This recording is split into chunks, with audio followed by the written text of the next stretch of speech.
خليني كده اتكلم معاكم حاجه صغيره كده عن فور ليفل 1. فور ليفل 1 زي ما انتم عارفين ان هي موجوده في الماركت من 2016. اول ما بدانا الصراحه انا بتكلم ان انا بدات مع فور ليفل 1 من 2017، يعني هم تقريبا كان بقالهم سنه في الماركت. الصراحه اول ما انضميت لفور ليفل 1 انا ما كنتش عارفه عنهم كتير، لان هم كانوا لسه جداد زي ما بيقولوا ستارت اب، يعني هم لسه بادئين.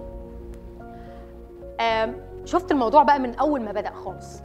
بدات معاهم الرحله من 2017. كنا في البدايه كنا فرعين بس على حد ما اتذكر. كنا مدينه نصر والمعادي اعتقد. انا لما جيت انضمت لهم في 2017 فتح فرع اكتوبر، ومن هنا بقى بدات الدنيا في فور ليفل 1 تتغير.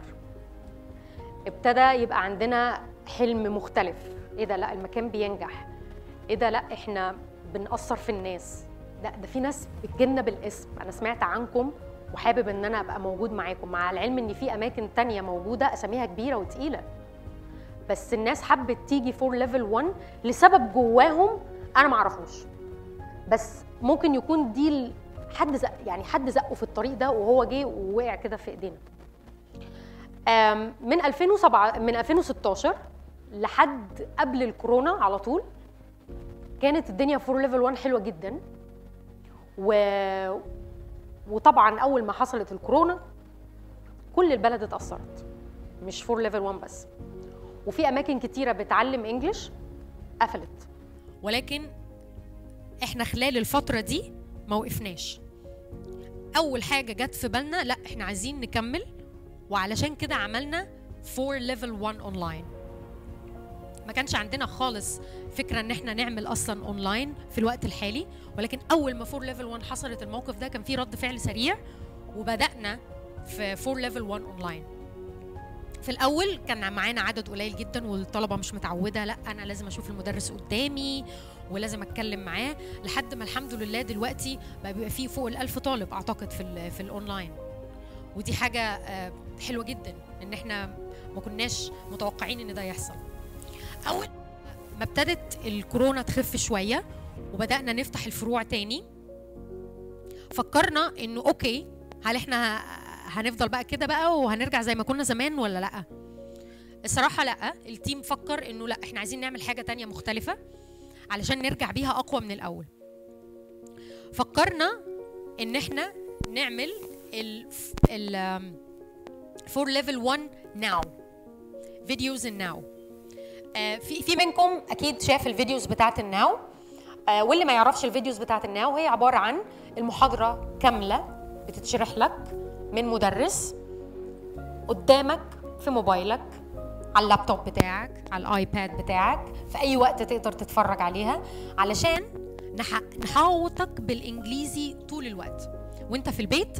معاك فور ليفل 1 ناو، ومعاك كمان الاكونت بتاعنا اللي فيه عليه البرنامج الفور اتشيفر اللي انت بتقدر تعمل عليه كويزز عشان تشوف هل انا استفدت بالمحاضرتين اللي فاتوا ولا لا.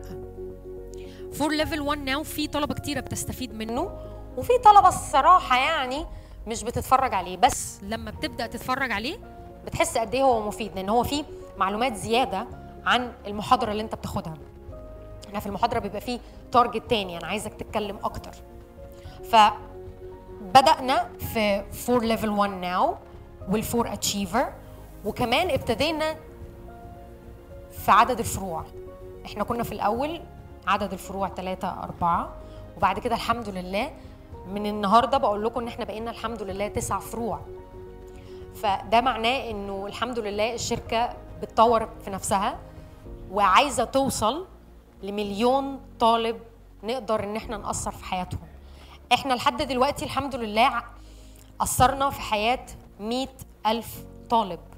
100,000 طالب جه دخل من باب فور ليفل 1 اي فرع من فروعنا، اتعلم الانجليش، حتى لو قعد ليفل 2 أو 3 هو خد الاكسبيرينس بتاعت فور ليفل 1 وجرب واستفاد وطلع بسبب ما.